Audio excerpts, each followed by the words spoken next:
Right, talking points this week. As I said, we have got Paul Johnson from the NTF coming along in a little while, so we'll cover some more with him. But we've really tailored a lot of these to Aintree and some of those issues that may face our guests on the sofa today. And we're going to start with whether there should be win and you're in races for the Randox Grand National to diversify the talent pool somewhat and maybe to get horses that are more suited to the demands of Aintree, because it still is a 4-mile marathon chase, into the race. David Yates, are you in favour? I am in favour, yeah. I think it's a very interesting idea. I'm certainly in favour of looking at it. Richard Wayman said this week that it's on the table. It creates additional interest. I don't want to use the word narrative, but I will. We're about creating interest through the season. With Cheltenham being as big as Cheltenham is, there is always I think the racing media doesn't really look at the National until Cheltenham is finished. And in this case, we've got, 22 days between the end of Cheltenham and the Gold Cup Day and the Grand National. In order to stimulate that interest through the winter, yeah. I think it's something that is worth considering. I want to quote from Richard Wayman, So he's the Chief Operating Officer for the BHA. Yeah. There are negatives. He said it's on the table, and obviously gives the positive. Said there are negatives. One is that win and you're in horses get in potentially above a higher rated horse, and that's a principal issue that some people might disagree with. The other issue is that you could end up with a horse getting in who could be some way out of the weights, and potentially then you raise some issues there if the horse is effectively outclassed. It's a big leap into the National. Personally, I think it's a very interesting thing that is worth considering, but I think it's also worth just balancing it with the negative view. Well, we're just going to keep the clock rolling because the next topic really is broadly, two sides of the same coin. But I want to come to you, Sarah. Mr. Van Gogh is now rated 152 and is quite a long way off getting a run in the Grand National. He's in the form of his life. He's an absolute national horse, staying chaser, everything we want to see. And there's a whole bunch of horses who can't possibly win the race who are going to get in at his expense. So what can we do to sort it out and actually increase the appeal of the race? Well, I think that the win and you're in is extremely interesting. It has the downsides of what you're saying is that you might get a slightly fluke winner that creates a problem. But if you're going to create appeal, you've got to have something different, and that would make something different. I also think that maybe the handicap, when they do the National, I actually wrote to the handicapper after one the Peter Marsh, asking him to look favourably on putting us up, which is not what you usually say to a handicapper, because he was a real national type. Yeah. And he wrote back and said, no, there won't be any movement in that. Well, I would argue that maybe there's an argument just for him to look at the handicap on, here is a horse in form who will get 4 miles, who jumps very well. So surely he'd only have had to look slightly differently on his Peter Marsh, and I'm in. He only's got to say, look, this really does look like a horse who could run well in the National. The point is, if we didn't have the situation, Jonjo, where the weights were released when they were, and they were released closer to the race, then Mr. Van Gogh would sail in anyway.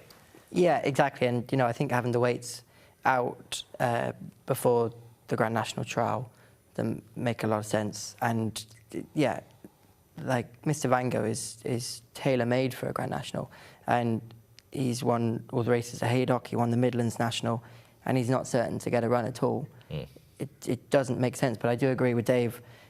There are some factors to it's not going to be clean sailing, but I think there's definitely something that could There's a case. There is a case, definitely, and it could be looked at, yeah. The one trainer this week suggested that who was it who said the Grand National was losing its appeal?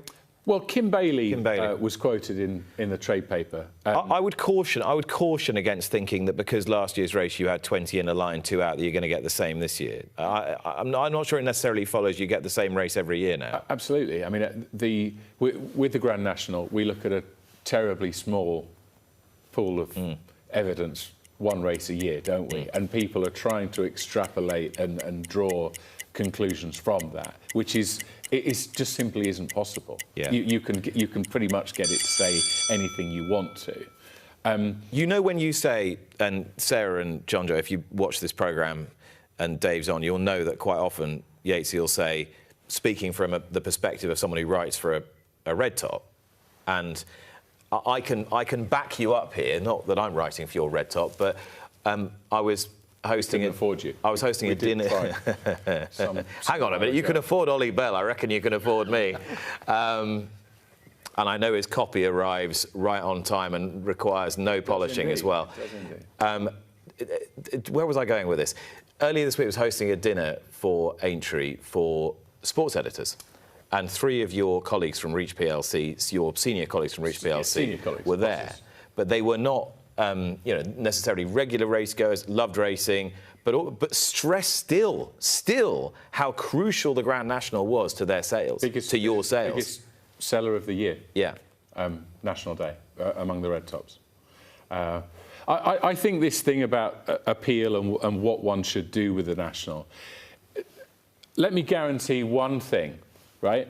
And that is that on Monday the 7th of April, 5 Live, probably TalkSport, all the usual suspects will have a 2-hour phone-in that says, should the Grand National be banned, right? It is the easy... Right? It's the only winner you can predict this year. Yes. Look, all media people like stuff that is served on a silver platter, right? And that is the one thing of the year that they could put that... They will put that in the diary for 365 days later to say, right, should the National be banned? Whatever happens at Aintree, it might be an equine fatality, it might be protesters at the scene of the race, it might even be a spectacle that doesn't look pretty of a race, that actually doesn't involve any harm to any horse or rider. But that'll be there. It's not even low-hanging fruit, it's the rotten plums that were already fallen off the tree, isn't it? But what I think about what I'm saying about there should be a handicap for the National, meaning you get the right runners, is that the way it is at the moment, you're getting a lot of has-beens. You want surely current form to make it more interesting and more of a spectacle and something that people can say that was a really good race. Whereas if you were a horse who was rated, who did very well 3 years ago and hasn't won, you still... Or has barely run. It was barely run. Yeah, they obviously can't have run too badly or they've gone down. But if they barely run, they still get in above Mr Van Gogh, for instance. And that can't be good for what you're creating, the spectacle that's on the Mondays. Horses that haven't proved they stay 4 miles, haven't proved they're good jumpers.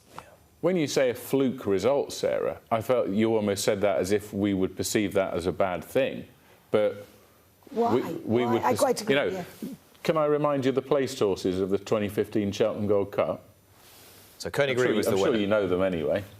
Jack Adam rode to Riches, Holywell, on his own, Many Clouds. Now, Jack Adam was owned by Rich Ritchie, rode to Riches by Michael O'Leary, and you're in the winner's enclosure. At the press conference afterwards, it was a point I was trying to press. Like, this is a real, again, in tabloidese, this really is David beating Goliath. And those are what we want, Well, there was a wonderful statistic about how many millions of pounds were behind us on the thing that had been born out of a 2 grand mare. Yeah. And as you say, that's what captures people's imagination, isn't it? Paul Nicholls is having a right go at the Grand National this year. 5 runners he's got, and some very interesting rider bookings as well. James Reevely has been booked to ride Brave Man's Game in consultation with owner Brian Drew. Harry Skelton is on 3 under through 5, who might be quite a nice ride for him. Cobden, of course, rides Can Do Kid. Freddie Gingell will ride Hitman if he runs. Bryony Frost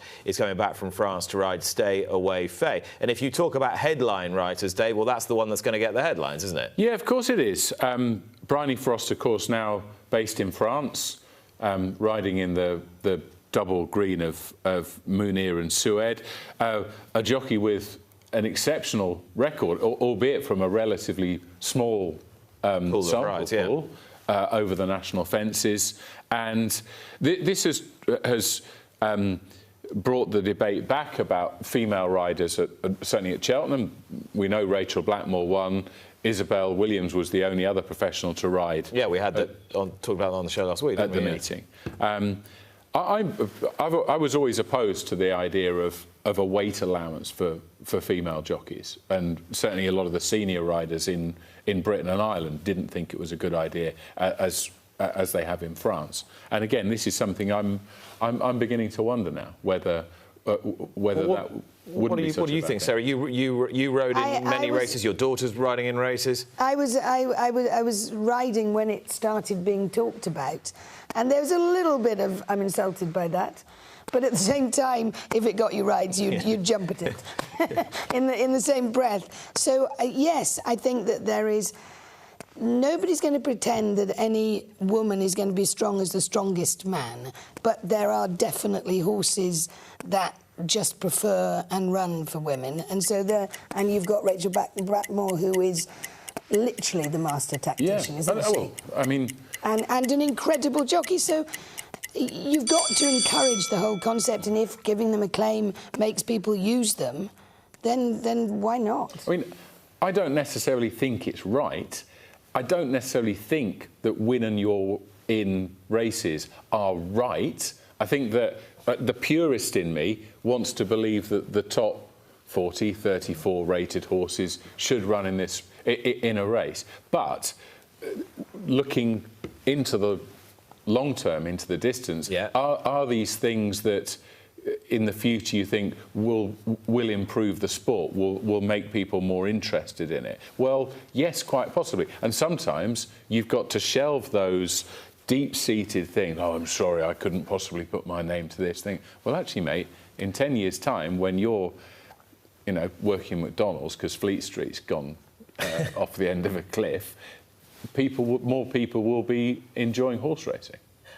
I want to talk a little bit about the gap between Cheltenham and Aintree, which has been discussed quite a bit. Dan Skelton was positing the view that the gap should be bigger and maybe it should be an end-of-season finale at Aintree, including the Grand National. And, of course, ironically enough, this week he has said that Lodus Sud would go to Aintree, a lot of his Cheltenham horses would go, Protectorat would head to Aintree as well. Nichols has got a big team going. And, of course, the highest profile, I run at Cheltenham, not had a great experience, and of going to Aintree, Nicky Henderson with Constitution Hill. Not only that, he's saying Lulamba is going so well, he might need to get him out fairly soon as well. There's that. Constitution Hill first, Jonjo. 2.5 miles at Aintree. Is that where you'd have gone? And do you like the idea? Yeah, he's won the Aintree Hurdle before, hasn't he? Yeah. And he didn't go. He fell at the top of the hill, and got up and cantered round, but he didn't go through the pain barrier in the Champion Hurdle. He's had 3 weeks, and even from Punchestown, there's nearly a month between Aintree and Punchestown, so I see absolutely no reason why he wouldn't go to Aintree and then Punchestown, and 2.5 wouldn't bother me. He's won it before. And what about the gaps between the two festivals? You know as well as anybody what it takes to bring a horse back from Cheltenham and drive on. Yeah, it's not the first time, obviously, it's been this time far from it. Gap. But I do agree with Dan.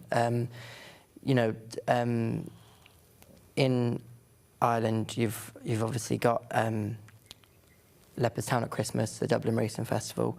Then you've got obviously Cheltenham, and then you've got Fairyhouse, and then you've got Aintree, and then you've got Punchestown and Galway and Lisle. There's loads of really good festivals in Ireland. England only have 2. Apart from there's obviously good racing at the Winter Millions at Windsor and Ascot, but we only really have Cheltenham and Aintree. And I do think we could do so much better race planning-wise. Our best horses in England should be able to make both of them. And 3 weeks is a very short time period. I'm not sure necessarily the National needs to be the end of the season, but I think you should be able to have 4 weeks in between to get the English runners to have a chance at running at them 2 big festivals. I think that is... I think there is something that can definitely be done, but obviously it does depend with the Irish National and Easter, and does then factor in that with the English National and where it goes. But I think there should be at least a month in between, really. And I was quite interested, Sarah, that you would still happily run Mr. Vango if he was fine, even though he ran in the Midlands National at the back end. I think every horse is different. There's plenty that won't get over a hard race and wouldn't be at their best to run at Aintree. And there are some that can. It just totally depends on how what sort of race they had, what happened. And as Jonjo's saying, it does seem to be a little bit crazy that we don't give them all the chance to get over it when it could be done so easily. Really, that's got to be common sense. At the same time, you can say, well, maybe you're giving a different type of horse a chance. I don't know. Yeah.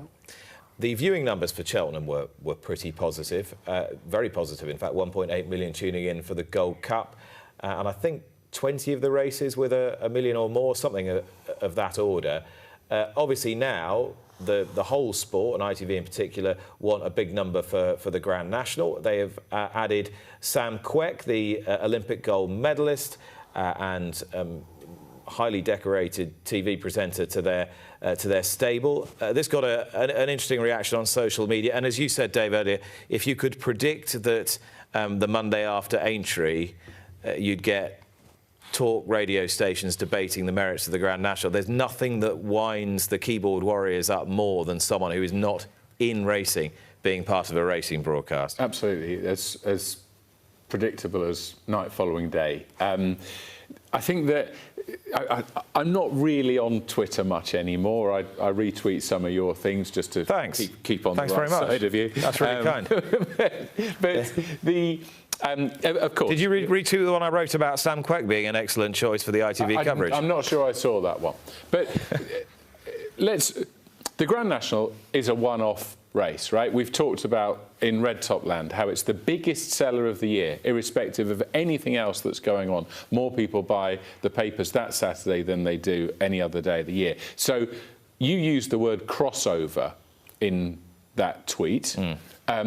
So there is the need for crossover artists, in that people who aren't necessarily dyed-in-the-wool horse racing aficionados. Now, Sam Quek, as it happens, does have an interest and a knowledge of horse racing. She's going to be doing the social stable. And she's from Liverpool. Yes, she was born in Liverpool. I think there were some people picking that she was, having been born in Liverpool, was then raised on the Wirral. Oh, for goodness sake! It's not Liverpool at all, which strictly it is. But let's put that to one side. A lot of negative reaction, as one might have. Load of rubbish. She's an excellent choice. A presence that will benefit the programme, and she's not. They're not asking her to take Ruby Walsh's place in analysing the Grand National or to do paddock notes. It's the social stable. Come on. Calm down, people. Right, ground at Uttoxeter actually probably shouldn't calm down, although it suited Sarah and Mr Vango. The level of information that the punting public got in the run-up to the Midlands Grand National meeting has been exposed as being thin, to say the least. And that is not exclusive to Uttoxeter. It's a problem that pervades horse racing at the moment. I know, Dave, you've got a strong view on this. I want to come to Jonjo first, though. From a rider's point of view, when you turn up at a meeting, how often is the ground that you ride on corresponding to the description that you're actually getting during the course of the week? And are you getting enough information? Listen, it's very different putting a stick into the ground than it is riding a 500 kg horse. And we often think that, you know, when we run the track to start with and say, oh God, it doesn't run too bad, and you ride in the first and it rides completely different to as it runs. Clerk of the course it's a thankless task. It is not a job I'd want. It was obviously a lot slower than described, but I think Libby did a very good job because the track was not in a very good state and she had to pour plenty of water on. In order to actually make the ground safe. Yeah, because it would have been, if it was as described, if it rode as described, it would have been very, very rough ground. So she actually did a very good job in pouring the water on, even though it was not as described. Yeah. It rode a lot better than if the water was not on. OK, so there's two issues here. On one hand, she's done a very good job at actually preparing a surface to suit everybody and to make it safe, and you happily run Mr Vango and it all came out great. But of course, he went off 11-1, and if the ground had been described as it actually was, he'd have probably gone off about a 5-1 shot, Dave. Well, so this is the issue, isn't it? It's communication of what you've actually... Nobody minds what you've done if there's a sound reason behind it, but just make sure you tell them. Can I just say, though, that she's being vilified in some ways wrongly, because just like Jonjo said, a horse's foot on at 500 kg going through quite a narrow thing is totally different. I obviously went out there with a stick, and I still, when he ran, I was only just happy Really? it was soft enough. So to a stick, it wasn't as soft as it rode. And I think the weather is extraordinary now. We've got to give these people credit. Like Jonjo said, it's a really difficult job, and the weather is just messing with everything. And also, it's important to note, Libby had only just stepped into that job a few weeks prior. She was not clerk of the course for that. For that course. So she's having to tidy up somebody else's... She has just stepped in, you know, so she'd done the best that her hand was dealt. OK, I'll be as quick as I can. Marcus Armitage and I were talking on the Friday on Gold Cup Day. He said, I've tipped Mr Vanguard. I said, well, it won't be soft enough for him. Anyway, so, because the ground was given as good as soft. What we need in this instance, surely, is transparency, right? Would it be something that Ireland does extremely well and Britain doesn't do very well? Would it be beyond the realms of possibility for a clerk of the course every day, once a day, at least, to post a 30-second video on social media where they give a going description, a going stick reading, and for example, some do. A weather forecast. Some do, but surely that can be a minimum standard now. We're all doing extra bits of our jobs, aren't we, that we didn't do 20, 30 years ago. I know I am, and I'm sure everybody else is too. So that should be, in terms of informing the betting public, that should be, I think, a requirement now. It's transparency, and I'll give someone credit. Tony Calvin and I haven't spoken since, well, it must be Tingle Creek Day in 2021. Actually, I think we can, after Grenadines. We can see that now. I don't think we can. Can we roll that now? No, I don't think we can. I think we've got the video. I don't think we can, unfortunately. But you know, Tony has been, there's been plenty of rib tickling about his campaign for transparency in terms of what I've essentially just outlined, and that is keeping the betting public informed. And surely that can only be a way forward. Well, I think you've had a pretty comprehensive helicopter view of the Uttoxeter ground situation.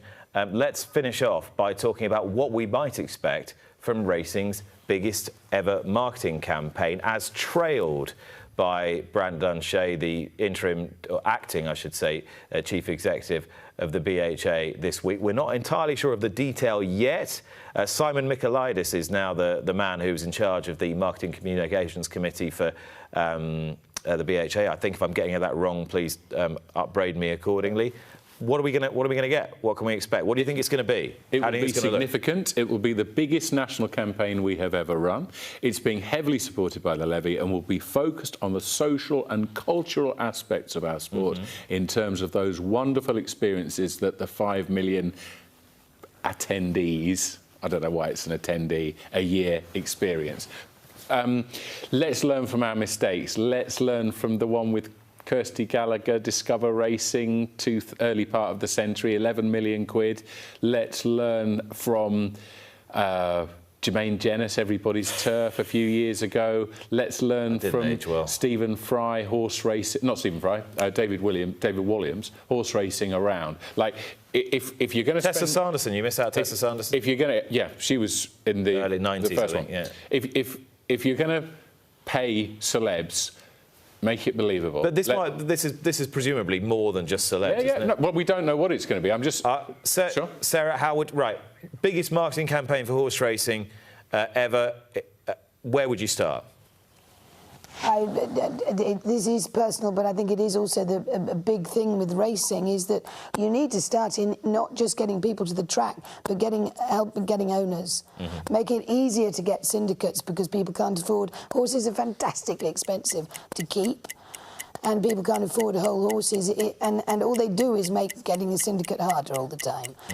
They need to attract people who want to get involved in horses, not just people who want to come racing, because if they're not careful, there won't be any horses on the track. And there should be a huge crossover between the two, people who want to come racing and people who want to have an involvement in they don't. There has to be something in between the racing clubs where, you know, the owners group where you've got thousands of people in it, and the small partnerships. Dare I say, more on an Australian model. where you have 20 or 25 for Yeah, yeah. horses who are actually quite high value horses. Your yard has always been a little further forward than most in terms of its marketing and getting people in and entertaining owners. And I mean, I remember seeing an owner's room at Jackdaws, which was way ahead of its time compared to others. Everyone's caught up now. But what's your philosophy? How were you brought up in terms of how the sport should sell itself? Yeah, Mum is phenomenal in that side of things and integral to the business with owners and marketing and everything like that. But I completely agree with Sarah. For me, this big push on racing is not about getting people through the gate. It is getting involved in racehorse ownership. And as Paddy said earlier on, it's so hard to set up syndicates now. We're making life so difficult for ourselves. And without owners, they don't get the credit that they deserve. I even think on TV, it's all about when the horse crosses the line, it's about the jockey, it's about the trainer. Never mention the owner. It's all... Unless it's a very high profile. Exactly. Yeah. And the owner, nothing happens without the owner at all. And we need more owners, and we need to make up, like, as you say, an Australian model. I'm very good friends with Fergus Gregory, who's a jockey over here, who's actually spending time in Australia at the minute, and he said they have just got it under wraps. They've got it completely sewn together, and it's such a better structure. And that is what we need to do, and we need to focus more on getting new owners in. And I appreciate they need to go racing first to understand, how it goes and enjoy it and whatever, but we are not concentrating on getting the right people in. We're just wanting people to come into racing. We need owners in racing and new owners, because there's plenty of people that will be able to afford it, especially if you make it into, syndicates of 20 and stuff like that, and can afford a nice horse that can hopefully take them to, the bigger festivals. But that's what we really need to focus on.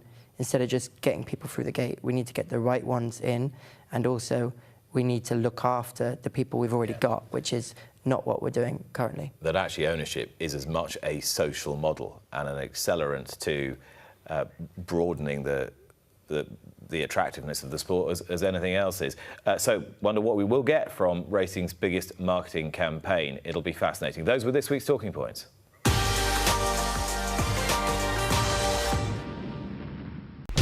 Watch live racing now on racingtv.com.